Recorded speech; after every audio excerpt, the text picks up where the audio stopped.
It started with a phone call I shouldn't have answered.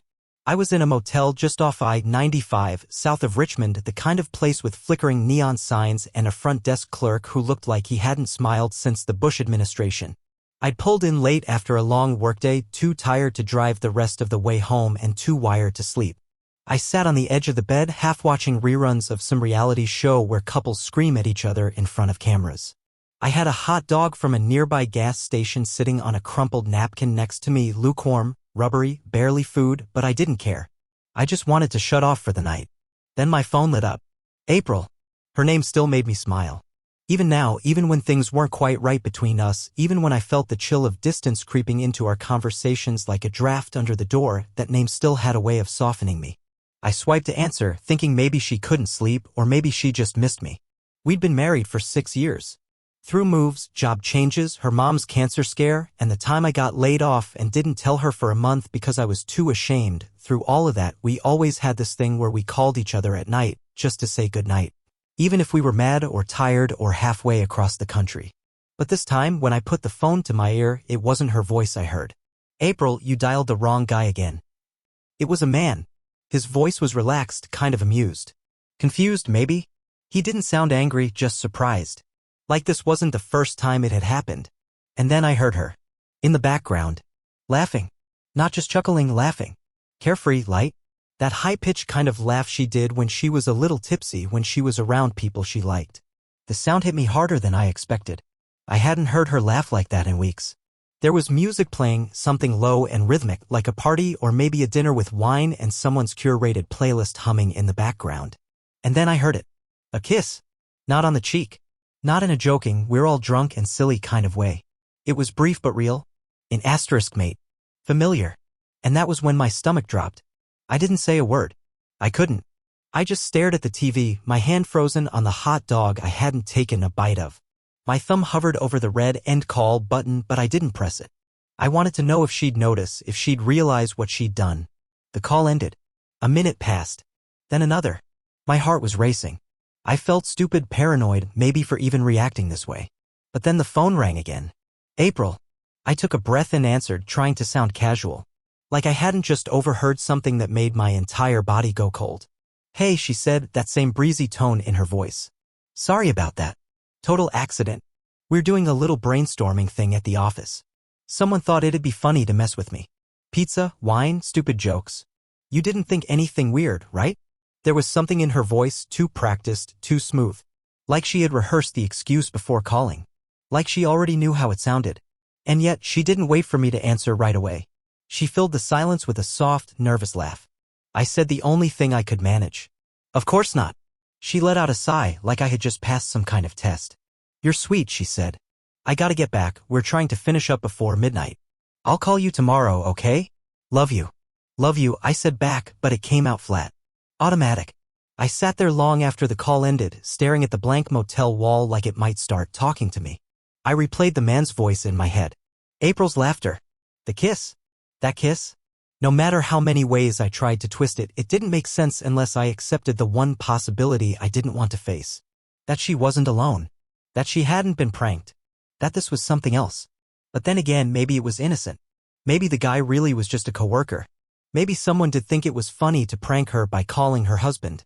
Maybe I was tired and stressed and imagining the worst because I'd been on the road too long and living off bad coffee and worse food. I tried to convince myself. Except I'd never heard her laugh like that at work. Except her voice, when she realized what had happened, had that split-second delay. That hesitation that people have when they're caught doing something they didn't expect to get caught doing. That pause? That told me more than anything else. I didn't sleep much that night. Instead, I stared at the ceiling and went over the last few weeks in my head. The late meetings. The vague explanations. How she'd stopped asking when I was getting home. How she didn't kiss me goodbye that morning, not really.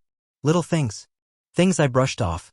I remembered how a few days ago she got a text while we were watching TV and tilted the phone away from me before smiling at it. I'd asked who it was. She said, just Maya from work, and then set the phone face down on the coffee table like she always used to do when we were fighting. And then there was the new perfume. It wasn't hers. It was subtle but not what she usually wore. I noticed it last week when she hugged me after getting home late. I remember thinking it was nice, a little floral, more playful than her usual style. I thought maybe she was trying something new. Now I wasn't so sure. I kept replaying the kiss. Not even the sound, but what it meant. That level of comfort. Familiarity. That kiss was not new. It didn't come from hesitation. It came from routine, which meant this wasn't new. I sat up in bed, picked up my phone, and opened her contact photo. It was a selfie I took of us at the lake last summer. She was wearing my hoodie, squinting against the sun, grinning in that half-sarcastic, half-sincere way that made me fall in love with her in the first place. I used to smile every time I saw that picture. Now, all I could see was what might have been behind it. I didn't text her. I didn't ask questions. I knew if I did, I'd come off jealous or insecure. And if I was wrong, if this really was all just some harmless misunderstanding, then I'd be the one apologizing tomorrow. But if I was right? If I was right, then this was just the beginning. And I wasn't ready for where it might lead. Still, that night, something inside me shifted. I didn't know the full story yet, but I knew something was off. The thread had been pulled, and things were going to unravel one way or another. After that night, something inside me refused to go back to sleep. I told myself I was overthinking it. Told myself not to spiral. April was smart, funny, loving, the kind of woman who made strangers smile just by walking into a room. And she married me. That had to mean something, right? But once that call happened, once I heard that man's voice, her laugh, and that kiss, it was like I couldn't unhear it. I couldn't forget the chill that crept over me in that motel room. Couldn't pretend her explanation made sense. So I started watching more closely. Quietly. I didn't accuse. I didn't confront. I just observed. The first thing I noticed was how often she said she had to work late. Planning meetings. Campaign strategy. Some of it tracked. She worked in advertising and her agency had just landed a big new client, but the late hours became the rule, not the exception. For nights a week, she wasn't home until after 10. Then she'd come in, drop her bag, mumble something about being exhausted, and go straight to bed. No dinner, no how was your day, no touch. I told myself it was just stress. Deadlines. Pressure. But even stress has a pattern. This was different. It was the way she said, "I'm swamped," without looking up from her phone. How she smiled too tightly when I asked simple things, like who was on her team for the project. "You wouldn't know them," she'd say. "It's a bunch of new hires." Dismissive. Deflective. The kind of tone people use when they're hiding something and hoping you'll drop it. She also started keeping her phone on silent. That had never been a thing before. I only noticed it one night when I heard a vibration from her purse on the kitchen table. I reached to hand it to her, thinking it might be her sister. April was always the first person the family called when anything went wrong, but she practically lunged to grab it before I could. "It's work," she said quickly, turning the screen away. "They're being ridiculous." "Everything okay?" "Yeah. Just interns screwing things up. I'll handle it later." That might have passed for believable if I hadn't seen the corner of the message preview. It wasn't work-related. It wasn't even a name I recognized. Just the first word, "Missed you." She didn't know I saw that. I didn't say anything. But I didn't forget it either. And once you catch one lie, or even just the scent of one, you start remembering every little thing you brushed off before. You start wondering which details were real and which were carefully designed to keep you pacified. Like the time she was on the balcony during a Zoom call. It was a Saturday morning, early spring, and I just made coffee. She said it was a strategy huddle, which sounded like meaningless corporate jargon, but sure, I believed her. April was the kind of person who could make a PowerPoint feel like a TED Talk. I didn't think twice about it. Not until I walked past the window and heard her voice. Not the tone she used for clients. Not even the one she used for friends. This was softer. An asterisk mate. And her words? "I can't talk now, he's home." I froze. She said it in a whisper, but I heard it clear enough to understand, foggy enough to leave room for doubt. She might have been talking about a surprise party. A gift. Some harmless thing she didn't want me to know about. Or she might have been talking to someone she wasn't supposed to be talking to at all. I stood there in the hallway, not moving, not breathing, trying to decide whether I was hearing things or losing my mind. When she came back in, I was at the sink rinsing a mug. I didn't ask. I didn't look at her differently. She said something about the meeting running long and kissed me on the cheek like nothing had happened. Like I hadn't just heard my wife hiding my presence from someone else. And then the final push. Jared. Her ex. He was a name from a long time ago, a chapter one thought had closed before we even got married. She told me once they were together for a couple years, but it ended because he wasn't ready to settle down. No drama, no hard feelings. Just one of those relationships that burns hot and dies young. I never met him. Never even saw a photo. But 3 weeks after that motel call, April told me she was going to a 2-day seminar in Baltimore, branding strategies in the post-digital era or something equally forgettable. I didn't ask for details. I trusted her. That is, until a friend of mine, Evan, texted me on the second night. Yo, saw April at the Marriott in Norfolk. Thought she was in Atlanta. I stared at my phone. I hadn't said anything about her trip to Evan. I didn't even remember she'd changed cities in her explanation. I thought it was Baltimore. But now she was in Norfolk? I texted back, "Are you sure it was her?" He replied with a blurry picture taken from across the lobby. It was her, wearing the green coat I'd bought her last Christmas. Sitting in a booth with a man who wasn't me.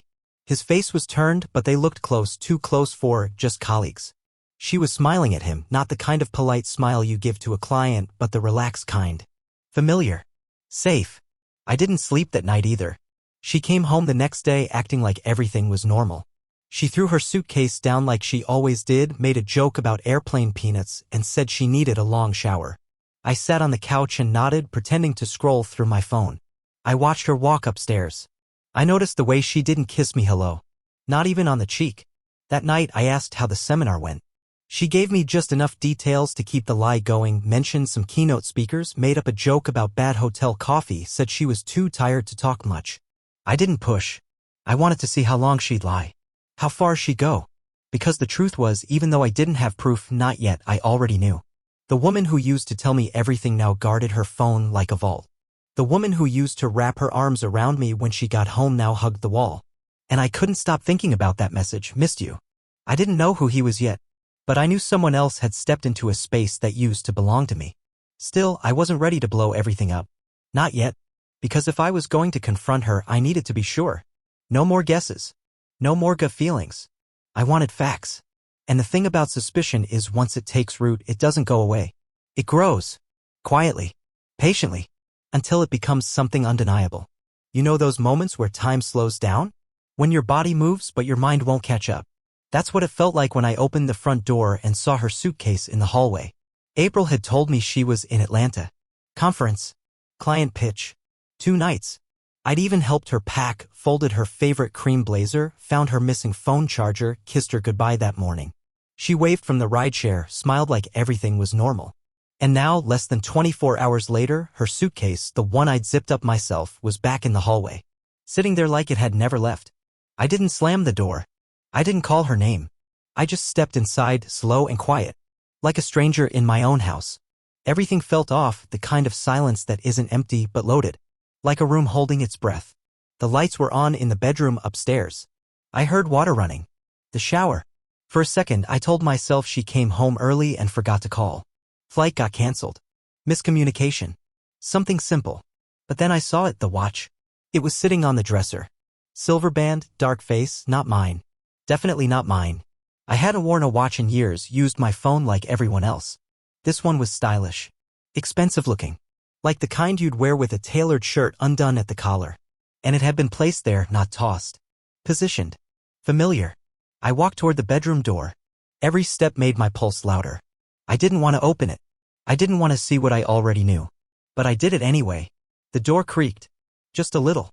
And there he was. A man.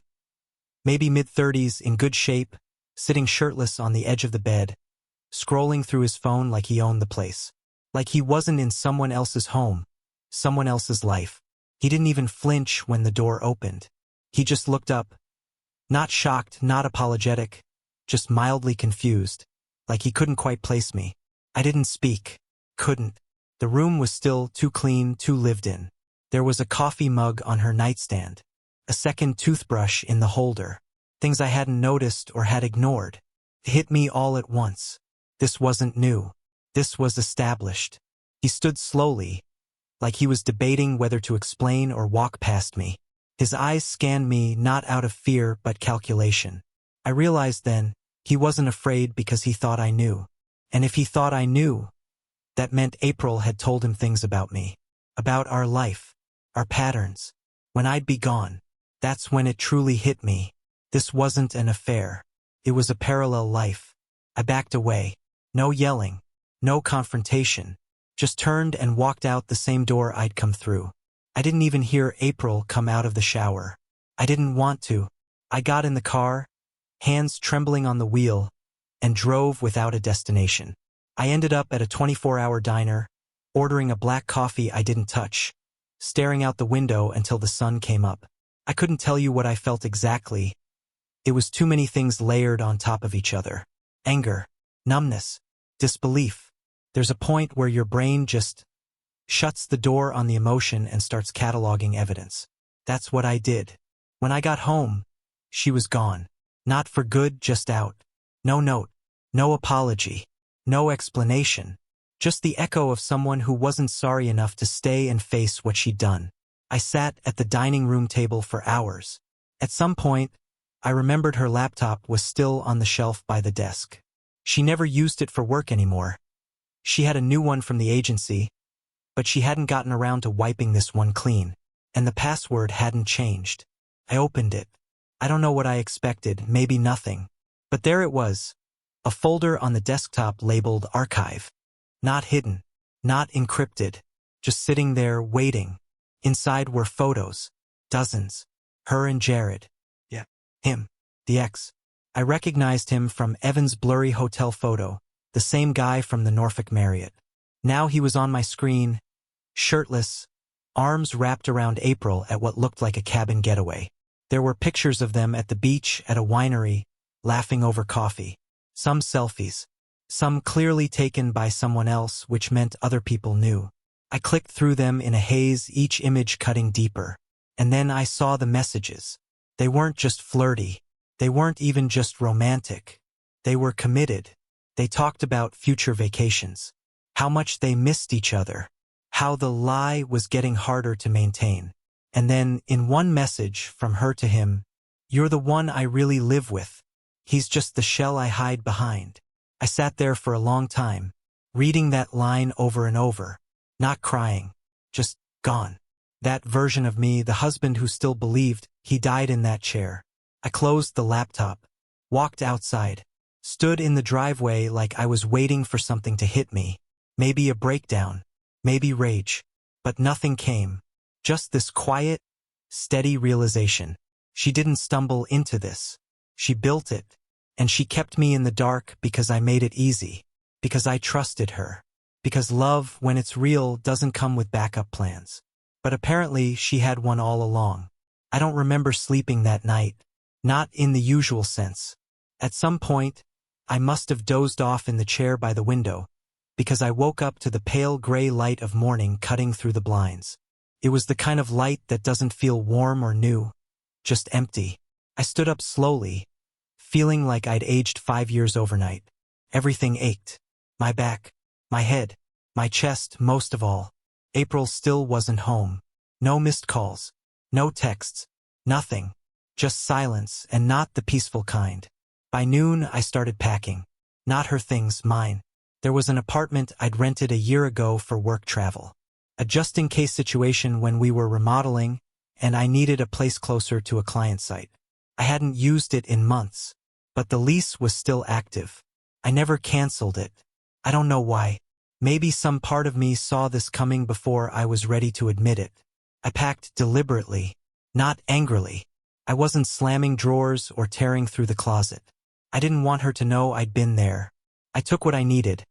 Clothes, passport, tools, a few books, my old sketchpad. Left everything else. I didn't want reminders. I didn't want shared memories. I didn't want any of it.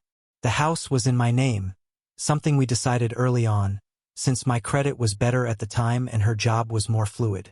Funny how back then, it didn't seem to matter. We were building a life together. What was hers was mine and vice versa. Not anymore. I logged into our joint accounts. First, I froze the credit cards. Then, I moved every cent that was legally mine into a separate account she couldn't touch.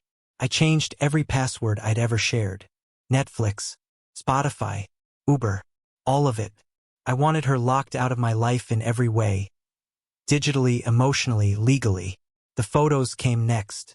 I opened the cloud album where we kept years of memories.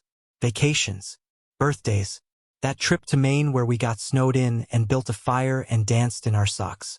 I deleted them one by one.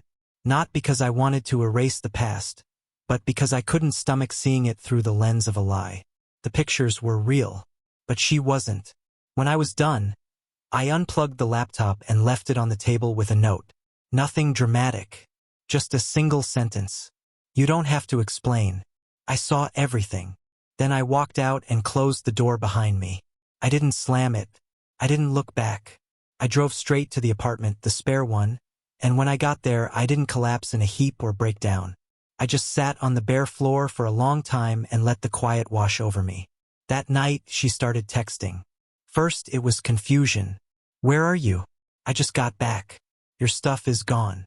What's going on? Then irritation. This is insane. You've totally overreacted. You don't even know what you saw. Then the slow creep of desperation. Please, can we just talk? I didn't reply. She called 7 times. I didn't answer. She left 2 voicemails, one crying, the other angry. I deleted both without listening past the first sentence. And then she did something I didn't expect. She tried to rewrite the story. She texted, I didn't cheat. You misunderstood. It wasn't what it looked like. Can we please be adults and talk about this like rational people? Rational people. Like rational people sneak someone into their house, lie about being in Atlanta, and write, you're the one I really live with, to their ex. I stared at the screen, rage simmering just beneath the numbness. But I still didn't reply, because then something happened that removed any shred of doubt left in me. Her best friend, Lauren, reached out. Now, Lauren and I had always had a mutual respect. We weren't close, but we'd shared enough brunch tables and wedding weekends that she knew I wasn't the kind of guy who flew off the handle. She sent me *TS. Messages between her and April. A thread from a few weeks ago. April, writing, I think I'm gonna end it soon. Sam's starting to act weird, like he suspects something.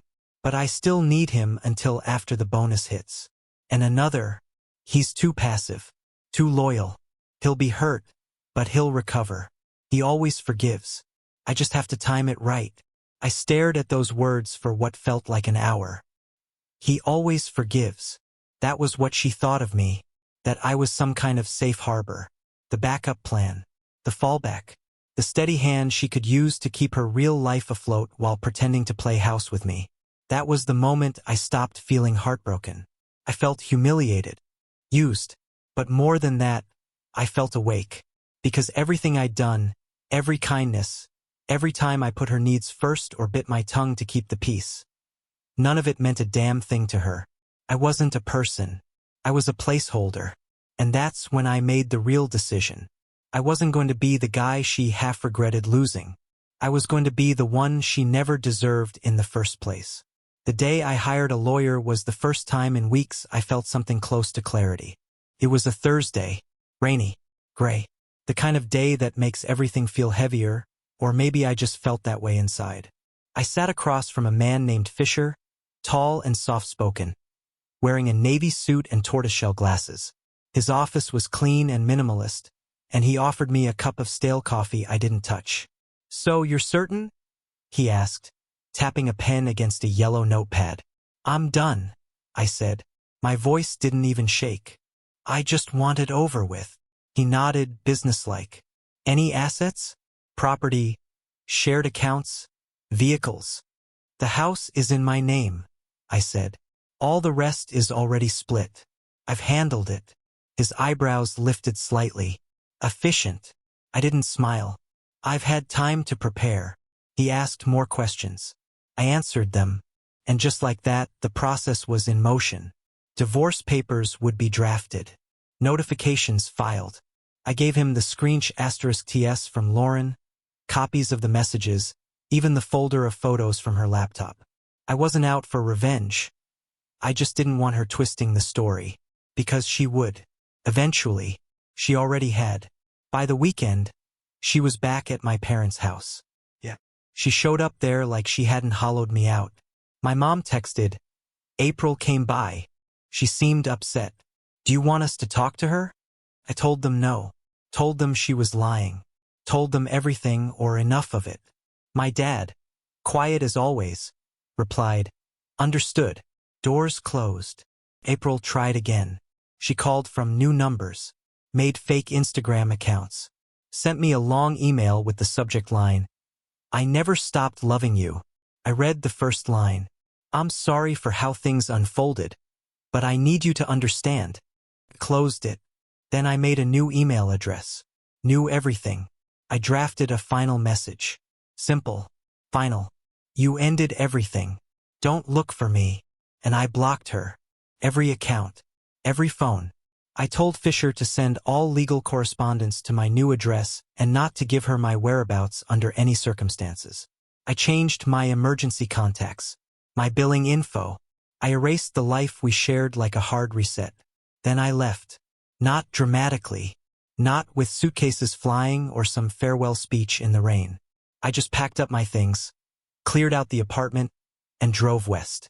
I didn't tell anyone where I was going. Not my coworkers, not my parents, not even Lauren, who had become one of the few people I still trusted. I needed silence. Space. Full reset. Eventually, I landed in Montana. It wasn't part of a grand plan. It just felt right. Quiet towns. Empty highways. Enough space to finally breathe without constantly looking over my shoulder. I found a job at a community college. Nothing glamorous. I taught a workshop on mechanical drafting and woodworking. Paid enough. The hours were simple. Nobody knew my name and I liked it that way. And then, I started drawing again. Sketching, really. Something I'd done back in college, long before April. Long before the suits and the 9-to-5 and the constant pressure to prove I was building something worthy. I hadn't touched a pencil in years. But one night in my tiny apartment, I found myself hunched over a piece of blank paper, just moving my hand. No goal. No finished product. Just lines and light and space. It felt like breathing again after being underwater for too long. I rented a room above a bakery. The woman who ran it, a kind older lady named Miriam, reminded me of my grandmother. She never asked questions, just handed me coffee in the mornings and said, "Don't let the rolls burn, sweetheart." I didn't tell her anything. Not about April. Not about where I came from. I just told her I was starting over. "Good," she said. "This is the place for that." And she was right. Weeks passed. The silence settled in. For the first time in years, my chest didn't feel tight. I went on walks. I fixed things for neighbors. I stopped needing sleep meds. I stopped checking the door. I lived. And then, one Saturday morning at the town fair, I met Taylor. She was working a booth, handmade jewelry, the kind that's all silver and stone and a little imperfect in the best way. She had this easy way about her, like she'd already decided nothing was worth panicking about. We started with a few minutes of casual talk, then coffee, then walks, then real talks. She asked about my past gently, and when I told her, really told her, she didn't flinch or offer cliché sympathy. She just sat next to me, silent, listening. And then she said something that stuck with me. "You're not broken. You were just with someone who didn't know how to hold you right." It almost made me cry. Not because it was poetic, but because it was true. I wasn't broken. I was just tired. I was worn thin from trying to make someone love me who had already packed their bags. Emotionally, mentally. Long before the end. Now I live in a small house that backs up to a forest. I wake up to birds instead of phone alarms. I draw on the porch in the morning, and Taylor sits beside me with her tea and a book, sometimes touching my knee, sometimes not. We don't rush. We don't pretend. There's no drama, no backup plans, no secrets, just presence. And that, I've realized, is what love should be, not a game, not a performance, not a survival strategy. But two people showing up, again and again, with nothing to hide and everything to give. April still exists somewhere. She's probably told herself a story that makes sense. One where I was distant or distracted or somehow deserving of what she did. That's fine. Let her have it. I don't need to correct the record. Because I'm not carrying that weight anymore. I'm not looking over my shoulder. And I'm not waiting for closure. I gave it to myself. A few days after blocking April, I found a small box outside my door. No note. Inside was a photo of us from years ago, and one of her old bracelets. The next morning, I checked the building's security cam. She had come at 2 a.m., Stood outside, just staring up at my window for nearly an hour. No knocking, just standing there. 2 nights later, a new note. I still love you. Then her mother called me. Sam, don't be cruel. Everyone makes mistakes. No, I thought. Mistakes are accidents. April made choices. Repeated ones. I didn't reply. I wasn't cruel, I was done.